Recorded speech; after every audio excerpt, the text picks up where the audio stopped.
I'm 32, and my older brother Jason is 36. We've always been close. Not in a talk every day kind of way, but the type of bond where, no matter how long it's been, we just pick up where we left off. I always admired him. He was the golden child. Smart, dependable, charming, married to a woman everyone adored, with two picture-perfect kids. I used to joke that if there was ever a mold for ideal family man, it was made from Jason. But now, I can't even look at him without feeling sick. I didn't plan to be part of anyone's unraveling, least of all my brother's. But 2 weeks ago, everything changed, and I can't unsee what I saw. It started when I was supposed to house sit for Jason and his wife Morgan while they went on a week-long vacation to Florida.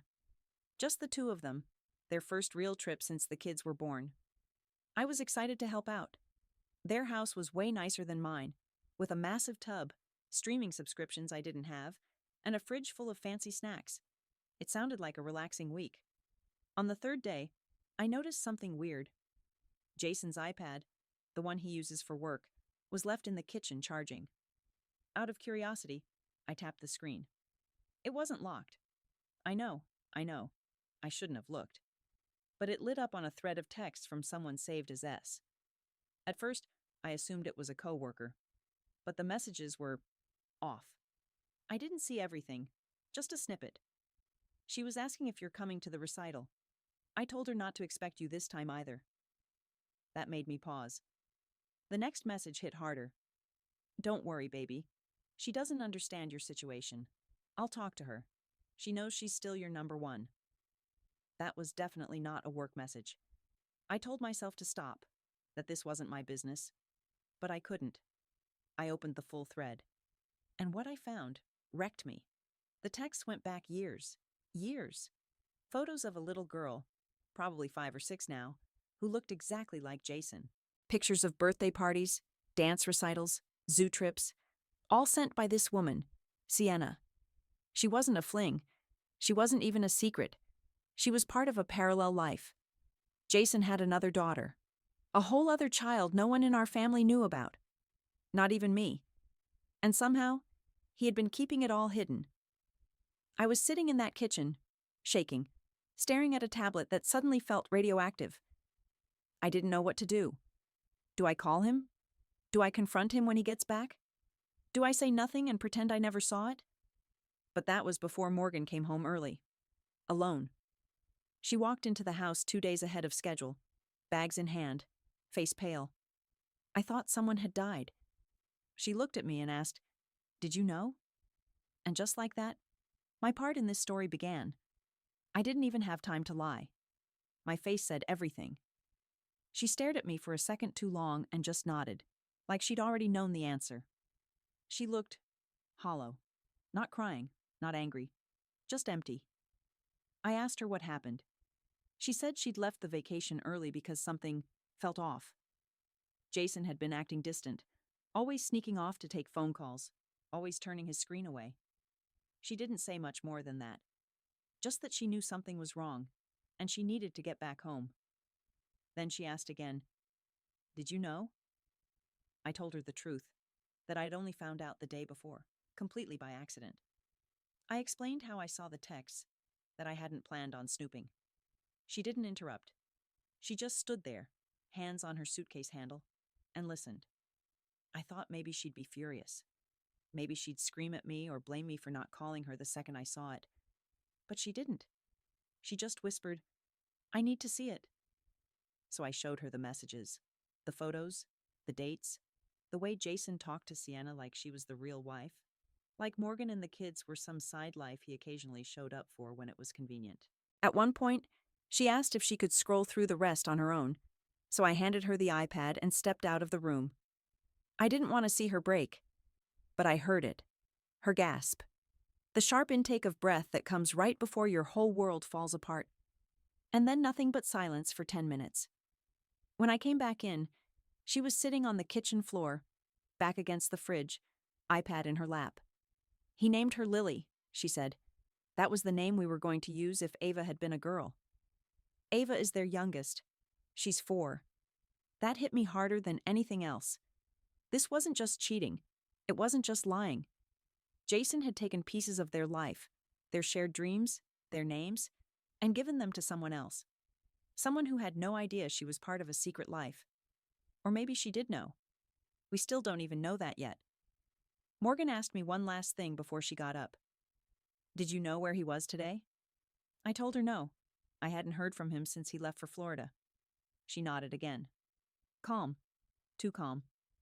Then she picked up her phone and called her sister. Asked her to pick up the kids from daycare. Told her she'd explain later. When she hung up, she looked at me and said something I'll never forget. He thinks he's smart, but he forgot I'm smarter. Then she grabbed the iPad, walked upstairs, and didn't come down for hours. That night, Jason called. I didn't answer. Jason called 5 more times that night, then texted me. Why isn't Morgan answering? Did something happen with the kids? Are you at the house? Why is your phone off? Call me, now. I didn't respond. I just sat there on the couch, holding my phone like it was a grenade. Upstairs, Morgan was dead silent. I didn't know what she was doing, but whatever it was, I knew Jason had no idea his world was already burning. The next morning, Morgan came down fully dressed, hair done, makeup on, calm like she hadn't just discovered her husband had a secret child. She poured herself a cup of coffee, checked her watch, and said, He lands at 10. I'll pick him up. I offered to come with her. She told me no. I want him alone in the car. No distractions. Then, almost as an afterthought, she looked at me and said, Can you stay here with the girls? It was the first time she'd asked me to stay rather than go. And I think that's when I realized she wasn't planning on letting him come home. At exactly 9:55, she pulled out of the driveway. I stayed back with the kids, trying to keep things normal, but I kept checking the clock. I kept wondering how it would go down. Would she scream? Throw his phone at him? Tell him at the baggage claim that she knew everything? What actually happened was way worse. Because when they got back, she didn't bring him home. She dropped him off outside, with his bags. I watched from the living room window, stunned. He was standing on the front step, 2 suitcases beside him, shoulders slumped, confused, lost. Morgan didn't even wait for him to knock.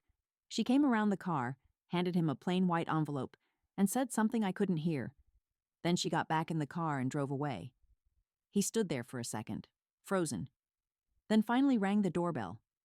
I didn't answer. I didn't need to. Because in that envelope were printed screenshots. All of them. The texts. The photos. The one where he called Sienna his real home. And on top, a single sticky note with Morgan's handwriting. You didn't just cheat. You built a second life. I hope it was worth losing the first. I watched him read that note. He didn't cry. He didn't rage. He just sat down on the front steps, eyes glued to the sidewalk, like maybe if he stared hard enough, this would all go away. He sat there for over an hour before finally calling a ride. And that was the last time I saw my brother in person. At least, so far. The fallout started immediately. By the next day, Morgan had locked Jason out of every account. Joint bank account? Cleared? Credit cards? Frozen. She'd already spoken to a lawyer. That much became obvious when I saw a thick folder on the kitchen counter labeled Custody and Financials, Preliminary. She wasn't wasting time. Jason tried calling me again that night. Left a voicemail. His voice sounded small, almost like a kid who'd been caught lying and didn't know how deep the hole was. He said he needed to talk. That things weren't what they looked like. That there were layers to this I didn't understand. Layers? I didn't even listen to the rest of the message. What layer is there to explain hiding an entire child from your wife and family? Morgan, on the other hand, was moving like a machine. She was calm but focused. Too focused. I could see she was running on pure adrenaline. Every hour she was making another call. Lawyer, daycare, her job's HR department. She was building a new life before Jason even knew the old one was gone. But what broke me, what really got me, was watching the kids. The older one, Emmy, kept asking when Daddy was coming back. Did he miss the plane? She asked. Morgan would just smile, kneel down, and say, Daddy's staying somewhere else for a little while. No emotion, no cracks. But later that night, after the girls went to bed, I found her sitting on the laundry room floor. Lights off, crying silently into a basket of unfolded clothes. Like even grief had to be done quietly, behind closed doors. That same night, Jason texted me again. A new number this time. He said Morgan wasn't letting him see the kids, that he didn't want things to get ugly, that the girl wasn't what I thought. And that made me stop. The girl wasn't what I thought. So, what? Now she's just some mistake? Some phase? This man raised a child. He attended birthdays, recitals, sent money, played house for years. And now that his world is crashing down, he wants to call it a mistake? I didn't reply, but then came the worst part. The next morning, I woke up to an email. Subject line, "I thought you were my brother." It was from Jason, and the message was venom. He said I'd betrayed him. That family means loyalty, and I'd picked Morgan over him. That he would have explained everything if I'd just come to him first. That I had no right to go behind his back. He said, "You let her take my daughters away because you wanted to feel righteous." And that's when I realized he wasn't sorry. Not for cheating, not for lying, not for any of it. He was only sorry he got caught. After that email, I didn't speak to Jason again. Not by phone, not by text. Nothing. I blocked his number, marked the email as unread and archived it. But I couldn't delete it. I still haven't. It just sits there, waiting. Like it's daring me to reopen it and feel all of it again. Morgan, meanwhile, was unraveling in a different way. She stopped sleeping. She kept the house spotless, obsessively so. I'd find her vacuuming at midnight, wiping down counters that were already clean, reorganizing drawers just to do something. It's like she needed control over at least one part of her life. She still hadn't told the kids the truth. She just said Daddy was staying at his friend's house for work. But Emmy was catching on. She asked why Daddy's car hadn't come back, why he didn't call anymore, why Mommy's eyes were always red in the mornings. And Morgan would just lie. I could see it physically hurt her to do it, but she wasn't ready to break their world yet. And who could blame her? Then 5 days after Jason was kicked out, I got a call from Sienna. It came from a number I didn't recognize, and I almost didn't answer. But something told me to pick up. Her voice was soft, unsure, like she wasn't even convinced she should be doing this. She asked if I was Jason's sister. I said yes. My stomach dropped. She said she found my number on Jason's emergency contact list. She'd seen the messages Morgan sent him. She knew something was wrong. He hadn't come to see Lily in days, and he wasn't returning her calls either. Then she said something that made everything spin. I didn't know he was married. I couldn't breathe. She went on, said she knew about his ex, that he'd told her they'd divorced when Lily was a baby, that they were co-parenting while living apart for the kids. He'd told her he was the one raising them part-time, that she didn't get along with Morgan, that Morgan cheated on him. He had even shown her pictures of Emmy and Ava, told her they were from his first marriage, as if Lily were his second shot at happiness. Sienna was in tears. I could hear it in her voice. She said she'd been with him for 6 years, that Lily was 5, that they'd talked about moving in together next year, once his divorce stuff was finally cleared. And that's when it hit me. This wasn't just a side affair. This man had built 2 full lives, 2 women, 3 children, one giant lie spanning nearly a decade. And none of us, not me, not Morgan, not Sienna, had known the truth. Until now. I stayed on the phone with Sienna for almost an hour. She was sobbing, asking questions I couldn't answer. When did he marry Morgan? Did his daughters know about Lily? Had she ever met them without realizing it? It was heartbreaking. This woman had spent years believing she was in a relationship with a divorced man, building a home, raising a daughter, loving someone who had convinced her she was his only world. Just like Morgan had. Just like we all had. She wasn't the villain. She was another victim. At one point, she asked me something I'll never forget. Do you think he ever loved me? Or was I just a backup plan?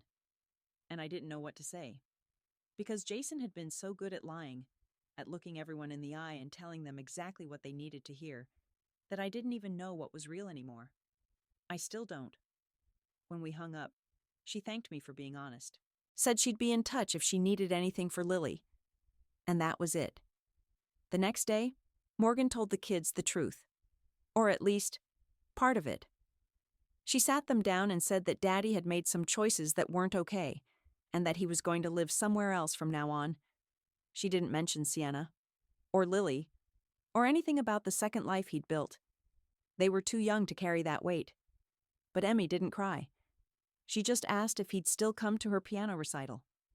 Morgan smiled through tears and said, "Maybe, but we'll be there, no matter what."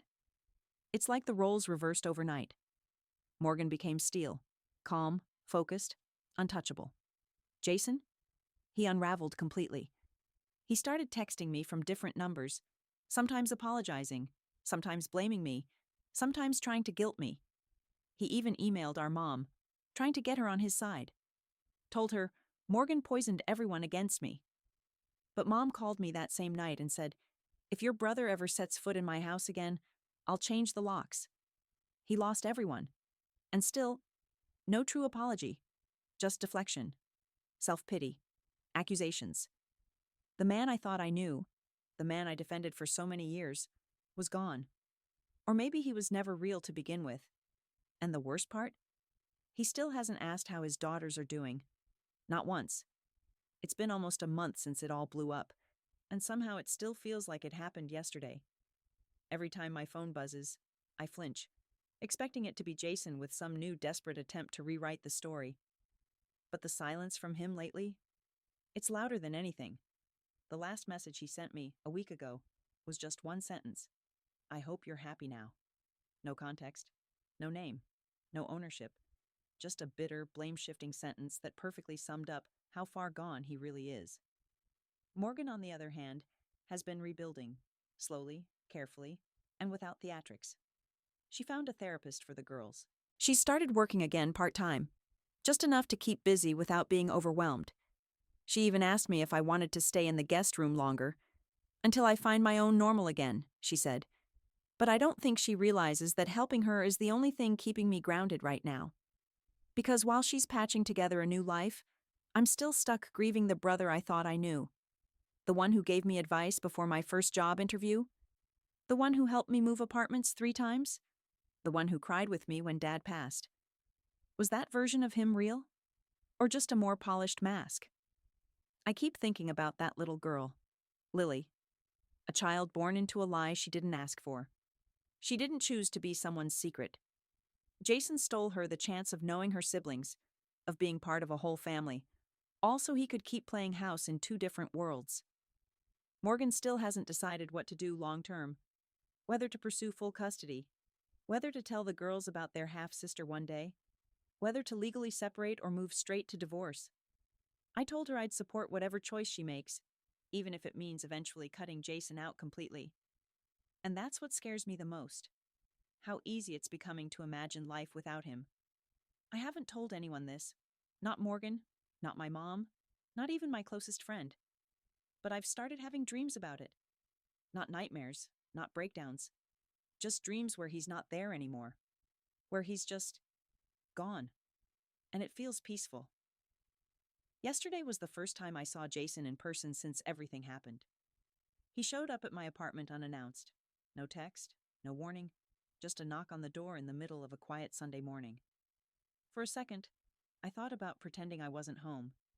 But curiosity, or maybe closure, made me open it. He looked nothing like himself. He'd lost weight, had stubble that didn't suit him, and his clothes looked like he'd slept in them.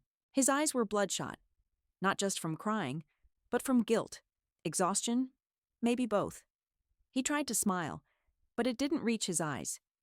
He said he just wanted to talk. I let him in, mostly because I didn't trust myself to speak through the door. He sat on my couch like he used to, except now there was an invisible wall between us. For a minute, he didn't say anything, just rubbed his face and sighed, like he was waiting for me to ask the first question. But I didn't. I'd asked them all already, in my head, 100 times.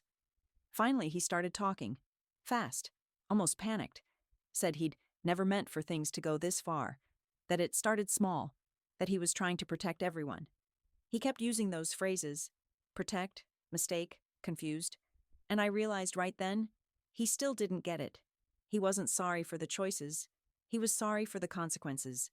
When I asked him why live two lives? Why lie to everyone who loved him? He just stared at the floor and said, I didn't know how to stop. It wasn't an excuse. It was a confession. A pathetic, broken one. Before he left, he asked if I'd tell Morgan to let him see the girls. He said they'd hate him less if I helped smooth things over. I told him the truth, that I wasn't going to lie for him ever again. He nodded quietly, like he already knew that was coming. Then he stood up, said, I really screwed it all up, didn't I? And walked out. No hug, no apology, no redemption. Just the sound of the door clicking shut behind him. After he left, I sat there for a long time, staring at the empty spot on the couch where he'd been sitting. It hit me then. The brother I loved wasn't the man who just walked out. That person was gone years ago, somewhere between the first lie and the last. This morning, Morgan texted me a single sentence. He called. I told him the girls aren't ready. Neither am I. I didn't reply. There was nothing left to say. Maybe someday, when the girls are older, they'll ask what really happened. Maybe Lily will find out she has sisters. Maybe Morgan will move on and find peace again. But for now, it's just quiet. And maybe that's what closure really is. Not some grand apology or perfect ending, but finally realizing you don't need either one to move on.